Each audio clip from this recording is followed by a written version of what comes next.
দেশের বাজারে আবারও বাড়ল স্বর্ণের দাম। নতুন করে প্রতি ভরিতে ১,৮৬৭ টাকা বাড়ানোর সিদ্ধান্ত নিয়েছে বাংলাদেশ জুয়েলার্স সমিতি বাজুস। ফলে ১০ ফেব্রুয়ারি বৃহস্পতিবার থেকে সবচেয়ে ভালো মানের ২২ ক্যারেট প্রতি ভরি স্বর্ণ কিনতে খরচ হবে ৭৫,০০০ টাকা। এর আগে ৮ ফেব্রুয়ারি বাজুসের মূল্য নির্ধারণ ও মূল্য পর্যবেক্ষণ সংক্রান্ত স্থায়ী কমিটি এই দাম বাড়ানোর সিদ্ধান্ত নেয়।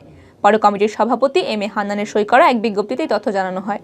নতুন দাম অনুযায়ী ২১ ক্যারেটের প্রতি ভরি স্বর্ণ ১,৬৯১ টাকা বাড়িয়ে ৭১,৬৭৫ টাকা করা হয়েছে। ১৮ ক্যারেটের প্রতি ভরি স্বর্ণ ৮১৪ টাকা বাড়িয়ে করা হয়েছে ৬১,৮১৯ টাকা।